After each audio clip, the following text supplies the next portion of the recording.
नमस्कार बच्चों, ई हिंदी शाला में एक बार फिर से आप सभी का स्वागत है। आइए आज की कक्षा की शुरुआत करें। आज हम जानेंगे पदबंध के बारे में। पदबंध किस प्रकार बनते हैं, कितनी तरह के होते हैं, शब्द, पद और पदबंध में क्या अंतर है, ये सभी इस वीडियो में जानेंगे। शब्द क्या है? दो या दो से अधिक वर्णों के मेल से बनी हुई सार्थक इकाई या वर्ण समूह शब्द कहलाता है। सार्थक यानी जिसका कोई ना कोई अर्थ निकलता हो, जैसे अंकिता, कहानी, पुस्तक, पढ़ी इत्यादि। ये सभी शब्द हैं। ये स्वतंत्र इकाई हैं, इनका अपना अपना अर्थ है। पद क्या है? जब यही शब्द वाक्य में प्रयुक्त हो जाते हैं, व्याकरणिक नियमों से बन जाते हैं, तब वे पद कहलाते हैं। जैसे ऊपर दिया गया अंकिता शब्द यदि वाक्य में प्रयोग कर लिया जाए तब वह पद बन जाएगा। यहाँ पर अंकिता ने पुस्तक से कहानी पढ़ी लिखा है, तो इस समय यह अंकिता जो शब्द था वह पद बन चुका है, क्योंकि वह कारक, वचन, लिंग इत्यादि के नियमों में बंध गया है। इस प्रकार वाक्य में प्रयुक्त शब्द ही पद होते हैं। अब पदबंध क्या है, आइए जानें। पदबंध जब अनेक पद मिलकर एक ही पद का कार्य करते हैं तब वे पदबंध कहलाते हैं। जैसे अंकिता जो पिछले वाक्य में दिया गया था, वहां पर वह पद था, परंतु अब यहाँ पर एक से अधिक पद मिल गए हैं आपस में और ये एक इकाई का कार्य कर रहे हैं, तब ये क्या कहलाएंगे? पदबंध कहलाएंगे। तो अनेक पदों के योग से बना हुआ वाक्यांश जो वाक्य में एक ही पद का काम करे वह पदबंध कहलाता है। पदबंध पूरे वाक्य का कोई एक अंश होता है, न कि पूरा वाक्य होता है, इस बात का ध्यान रखिएगा। और पदबंध में एक से अधिक पद होते हैं जो आपस में बंध कर एक इकाई का काम करते हैं। प्रत्येक पदबंध में एक मुख्य पद होता है, यानी कि एक लीडर होता है उनका, और बाकी के पद जो होते हैं वो उसके ऊपर आश्रित होते हैं। जैसे ऊपर दिए गए वाक्य में अंकिता जो पद है वो मुख्य पद है और अन्य पद जो रेखांकित हैं वो उस पर आश्रित हैं, जो कि अंकिता का विस्तार है। पदबंध की पहचान मुख्य पद के आधार पर ही की जाती है। जैसे कि ऊपर के वाक्य में अंकिता शब्द संज्ञा शब्द है, तो इस प्रकार से ये पूरा का पूरा पदबंध क्या है? संज्ञा पदबंध बनेगा। पदबंध के प्रकार।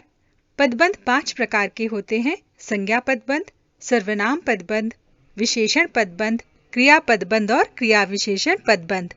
आइए एक एक करके इनके बारे में विस्तार से जानते हैं। सबसे पहले आता है संज्ञा पदबंध। संज्ञा पदबंध यानी ऐसा पदबंध जो कि एक संज्ञा पद की तरह कार्य करता हो, यानी एक से अधिक पद मिलकर एक संज्ञा पद की तरह कार्य करते हो। इन वाक्यों पर ध्यान दीजिए। उस घर में रहने वाली सीमा अचानक बीमार हो गई। कमरे में सोता हुआ बालक पलंग से गिर पड़ा। नदी के किनारे रहने वाला पागल हाथी पकड़ लिया गया। विदेश में रहने वाले मेरे बेटे ने मेरे लिए घड़ी भेजी है। यह वाक्यांश जो रेखांकित हैं, इन सभी वाक्यांशों के शीर्ष पर एक संज्ञा पद है, यानी कि ये मुख्य पद है और इसी के आधार पर जो पदबंध है उसका निर्धारण होगा कि ये संज्ञा पदबंध है। इस प्रकार से हमने जाना कि संज्ञा पद की जगह पर प्रयुक्त पदबंध संज्ञा पदबंध कहलाता है। इसमें शीर्ष पद या फिर अंतिम पद संज्ञा होता है और जो उसके साथ अन्य पद बंधे हुए होते हैं वो उस पर आश्रित होते हैं। आइए दूसरा भेद देखें। दूसरा भेद है सर्वनाम पदबंध, यानी ऐसे पदों का बंध जो कि एक सर्वनाम पद की तरह कार्य करते हों।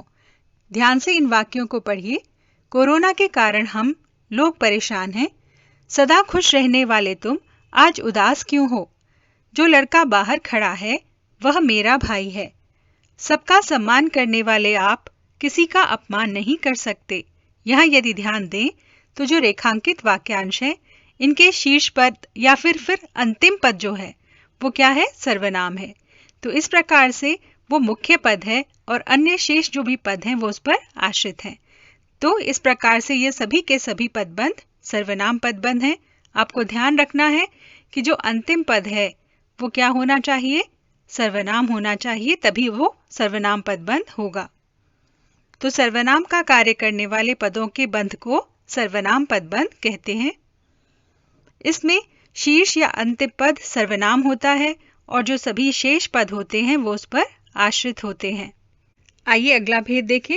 अगला भेद है विशेषण पदबंध, यानी कि ऐसे पदों का बंध जो कि विशेषण शब्दों की तरह कार्य करता हो। राहुल बहुत नेक, ईमानदार और परिश्रमी बालक है। मुझे थोड़ी कुटी हुई लाल मिर्च चाहिए। मुझे सचित्र और मोटी पुस्तक चाहिए। आप कुछ अच्छी और रोचक कहानियां सुनाइए। यदि आप यहाँ ध्यान दें तो जो रेखांकित पद हैं वो सभी के सभी विशेषण पद हैं। क्यों? क्योंकि ये बालक, मिर्च, पुस्तक और कहानियां जो शब्द हैं उनकी विशेषता बताने का कार्य कर रहे हैं। कैसा बालक, कैसी मिर्च, किस प्रकार की पुस्तक है और कहानियां कैसी होनी चाहिए, इसकी जानकारी दे रहे हैं। तो ध्यान रखिए, जो ये रेखांकित वाक्यांश हो, इसके बाद में कोई भी सर्वनाम या संज्ञा शब्द आता है यदि, और उसकी विशेषता बता रहे हैं यदि वो पदबंध, तो वो विशेषण पदबंध होते हैं। तो इस प्रकार हमने जाना कि विशेषण की जगह प्रयुक्त होने वाला जो पदबंध होता है वो विशेषण पदबंध कहलाता है। इसमें शीर्ष पदबंध या अंतिम पद क्या होता है? विशेषण होता है, और जो बाकी के पद होते हैं वो उस पर आश्रित होते हैं या प्रविशेषण का कार्य करते हैं। अगला भेद है क्रियापद बंध। आइए देखें किस प्रकार से क्रियापद मिलकर एक बंध बनाते हैं और क्रियापद बंध बन जाते हैं। उदाहरण है, लड़के हॉकी खेल रहे होंगे। यहाँ खेल मुख्य क्रियापद है, रहे होंगे उस पर आश्रित हैं, यानी एक सहायक क्रिया के रूप में कार्य कर रहे हैं। तो तीनों जब क्रियापद मिल जाते हैं और एक इकाई के रूप में कार्य करते हैं तब वे क्रियापद बंध बन जाते हैं। बच्चा दूध पीकर सो गया। यहाँ पर पीकर मुख्य क्रिया है और सो गया सहायक क्रियाएं हैं जो कि उस पर आश्रित हैं। तो यहाँ पर भी तीनों क्रियापद मिलकर एक बंध बना रहे हैं, क्रियापद बंध। मेरी माँ मुझे कहानियां सुनाया करती थी। सुनाया मुख्य क्रिया है और करती थी उस पर आश्रित हैं। तीनों पद मिलकर क्रियापद बंध के रूप में आपके सामने हैं। रोहन दिल्ली चला गया। यहाँ चला गया दोनों पद मिलकर एक क्रियापद बंध के रूप में दिखाई दे रहे हैं, इसलिए ये भी क्रियापद बंध हैं। इस प्रकार हमने जाना कि क्रियापद की जगह पर प्रयोग किए जाने वाला जो पदबंध होता है वह क्रियापद बंध कहलाता है। इसमें एक मुख्य क्रिया होती है जो पहले आती है और आश्रित पद मुख्य क्रिया के बाद आते हैं। तो आप देखेंगे कि ये जो क्रियापद बंध है वो वाक्य के अंत में ही आते हैं। आइए अगला भेद देखें। अगला भेद है क्रिया विशेषण पदबंध। आप सभी जानते हैं कि क्रिया विशेषण शब्द क्या करते हैं? वे शब्द क्रिया की विशेषता बताते हैं कि क्रिया कब हुई, कहाँ हुई, कैसे हुई और कितनी हुई। आइए वाक्यों से समझते हैं। वह बहुत देर तक तुम्हारी प्रतीक्षा करता रहा। यहाँ प्रतीक्षा करते रहने के बारे में बताया जा रहा है, ये क्रियापद है। कितनी देर तक प्रतीक्षा की गई, ये यहाँ पर बहुत देर तक, ये तीनों पद मिलकर ये बता रहे हैं। तो तीनों पद क्रिया विशेषण के रूप में कार्य कर रहे हैं। अगला वाक्य है, घर के चारों ओर पेड़ लगे हुए हैं। कहाँ लगे हुए हैं? घर के चारों ओर। तो ये भी क्रिया की विशेषता बताने वाले पद हैं, इसलिए ये तीनों पद मिलकर क्रिया विशेषण पदबंध के रूप में कार्य कर रहे हैं। अगला है, वह सावधानी से आगे बढ़ रहा था। यहाँ बढ़ रहा था क्रिया है। कैसे बढ़ रहा था? सावधानी से। तो ये भी तीनों पद मिलकर एक क्रिया विशेषण पदबंध के रूप में कार्य कर रहे हैं। रिया डर डर कर अपनी बात बोल रही है। कैसे बोल रही है? डर डर कर। तो ये भी यहाँ पर बता रहे हैं कि क्रिया किस प्रकार से हो रही है। तो तीनों पद मिलकर एक बंध बनाने के कारण क्रिया विशेषण पदबंध हो गए हैं। इस प्रकार से हमने जाना कि क्रियापद की जगह पर प्रयुक्त होने वाला पदबंध क्रिया विशेषण पदबंध कहलाता है। यहाँ शीर्ष या अंतिम पद क्रिया विशेषण होता है और शेष आश्रित पद होते हैं। आइए अब थोड़ा अभ्यास हो जाए। यहाँ पर पहला वाक्य है, सरित अपने माता पिता की सेवा करता है। यहाँ सरित अपने माता पिता को रेखांकित किया गया है। तो ध्यान दीजिए, यहाँ पर अंतिम पद क्या है? माता पिता। और ये क्या है? माता पिता शब्द क्या है? बिल्कुल ठीक पहचाना, संज्ञा है। तो इसलिए पूरा पदबंध क्या हो जाएगा? संज्ञा पदबंध हो जाएगा। दूसरा वाक्य देखें, इफ़न की दादी एक जमींदार की बेटी थी। यहाँ पर इफ़न की दादी, दादी पर आकर हमारा ये पदबंध समाप्त होता है।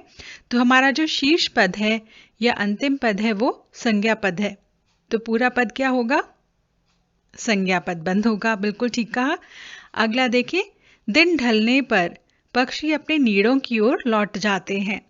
यहाँ पर दिन ढलने पर लिखा गया है, जिसे हमने रेखांकित किया है। तीनों पद मिलकर किसका कार्य कर रहे हैं?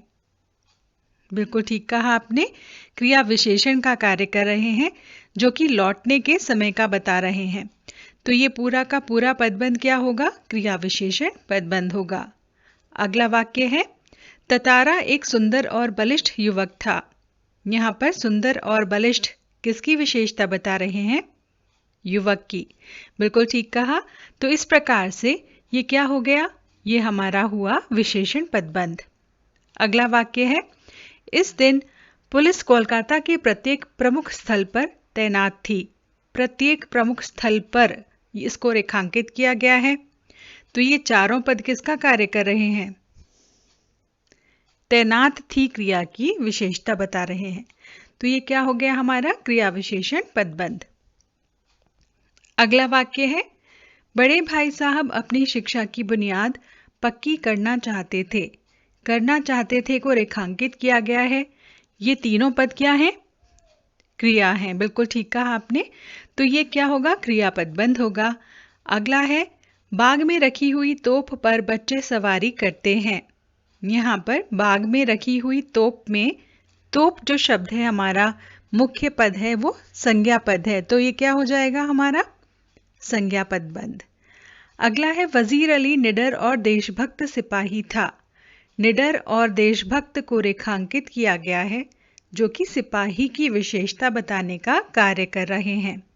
तो इस प्रकार से ये पदबंध क्या होगा हमारा? विशेषण पदबंध होगा। आइए एक और प्रकार से हम यहाँ पर अभ्यास करें। यहाँ एक और प्रश्न आपके अभ्यास कार्य के लिए दिया जा रहा है। आपको क्या करना है? रेखांकित करना है पदबंध को और उसका भेद भी बताना है। इन वाक्यों को ध्यान से यदि पढ़ेंगे तो आप आसानी से पदबंध पहचान पाएंगे और उन्हें रेखांकित करके भेद भी बता पाएंगे। आशा है कि आपको पदबंध समझ आ गया होगा। यदि आपको वीडियो पसंद आया है तो लाइक, शेयर और सब्सक्राइब करना मत भूलिएगा। एक नई वीडियो के साथ शीघ्र ही आपसे फिर से मुलाकात होगी। तब तक के लिए विदा चाहते हैं। विदा।